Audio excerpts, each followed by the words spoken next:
I've been a city boy all my life, and in many of the cities I've lived in, I've often seen groups of men who congregate around street corners early in the morning. And you see trucks coming, picking some of the men and moving off. A few hours later, another set of trucks comes and picks some of the men and goes off. But very often, there's a group of men that stays until very late, until about noon. Then they give up and go home.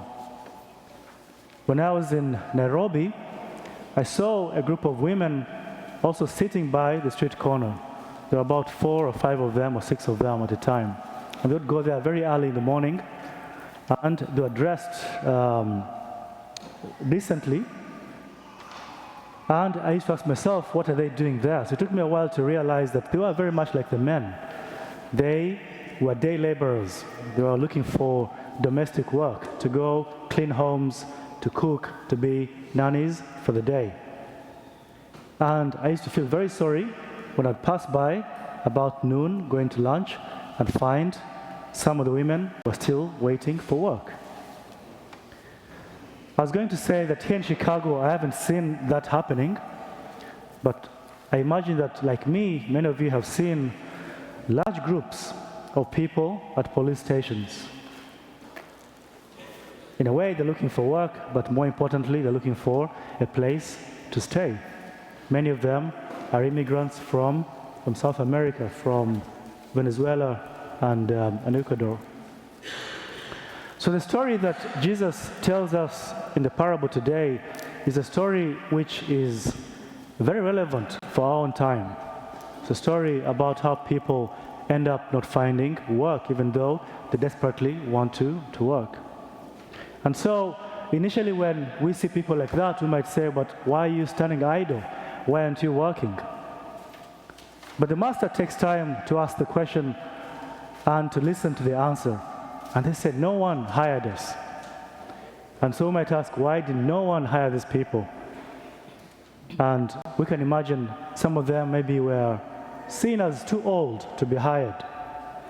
Others were disabled.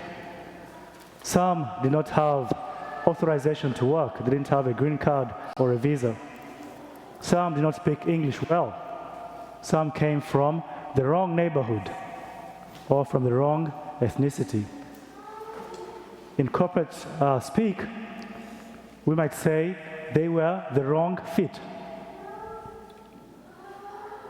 When I was finishing college in Manchester, in England, I'd made up my mind to become a priest.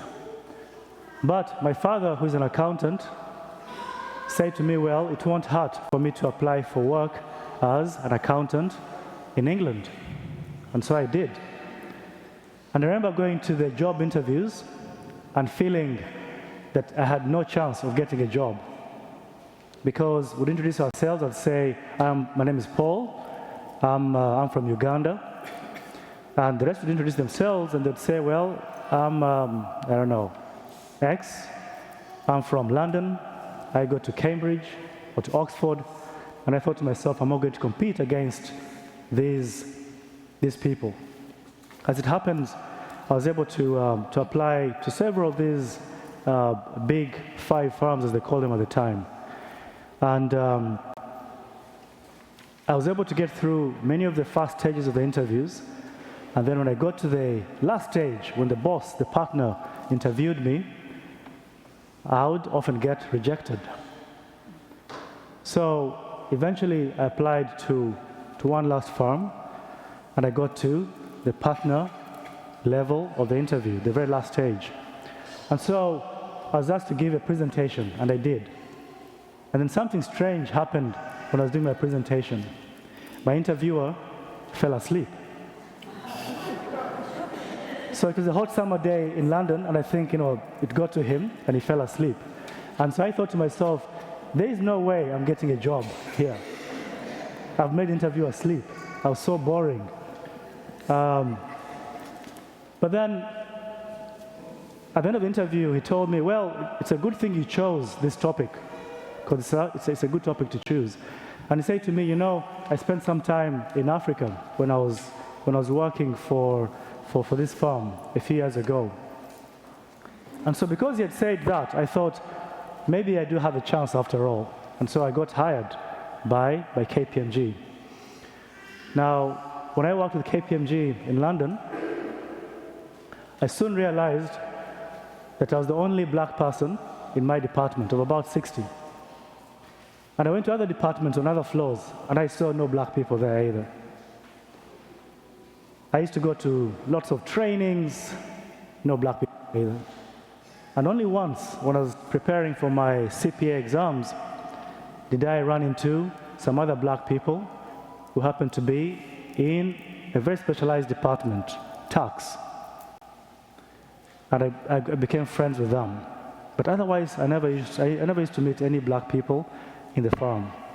And so I went to my boss, my partner, and I said to him, well, I think it would be good for me to go on college recruitment, to go visit colleges and see if we can hire more black people. And so my boss said, fantastic, Paul, go and visit the colleges with the HR department. And so I did. And after a while, I said to my boss, but you know, it would be great if I give a presentation to our department, to my colleagues, about diversity. And he said, fantastic, Paul, go ahead and give a talk on diversity. It's very important for us to be able to hire minorities. And then, when I had made up my mind to become a priest, as I was about to leave KPMG, I said to my boss, you know, it would be great if we had a group of people in our farm who encourage diversity, who go out and recruit students from minorities, and who support them when they are recruited. And so the group of black students whom I'd met a few years before for my CPA exams were able to form a group that promoted diversity at KPMG in London. So I tell you this because the problems that Jesus talks about in this parable, the problems of unemployment, the problems of recruitment still exist till today. But this parable is not so much about unemployment. It's not so much about HR. Like most parables, it's also about something spiritual, something religious. And when the people listening to Jesus heard this parable, they knew he was talking about the people who think that they're better than others. So there are Jews, like the Pharisees, the Sadducees, who felt as though they were better than the people that Jesus attracted, the tax collectors, the prostitutes, the sinners. And for those people who listened to this parable in the first few centuries of Christianity, they would have instantly recognized that Jesus was talking about Jewish Christians. So there's a big division amongst the early Christians, those who were Jews by birth and continue to practice the Jewish traditions, and the Gentile Christians who came from other traditions. And often the Jewish Christians thought that they were superior to the Gentile Christians. But that's not the case. Those who have been Christians all their lives and those who have been Christians only recently are the same in God's eyes. When I was studying theology in Paris, I was scandalized to read some theologians who thought that European Christianity or Western Christianity is superior to other forms of Christianity. And so they thought that the traditions, the Western culture that has come to influence Christianity has got to be, in a sense, imposed on other cultures, that we've got to conform to what Western Christianity does. And very much of it has got to do with language. That language carries culture, and so the languages like Greek and Latin are the most important in Christianity. Now, coming from a different culture, I would say, well, if that's the case, then that's little more than colonization. You're simply trying to colonize us. Fortunately, there's another trend in theology that accepts the goodness of other cultures and allows that goodness to come into Christianity. That process is called inculturation. And the Jesuits have been at the forefront of promoting inculturation in Christianity. That every culture has something to bring into Christianity. African cultures, Asian cultures, Latin American cultures. The parable also tells us something about how we look at each other. So some Christians might think, oh, I go to church on Sunday, so that makes me better than those who don't go to church on Sunday.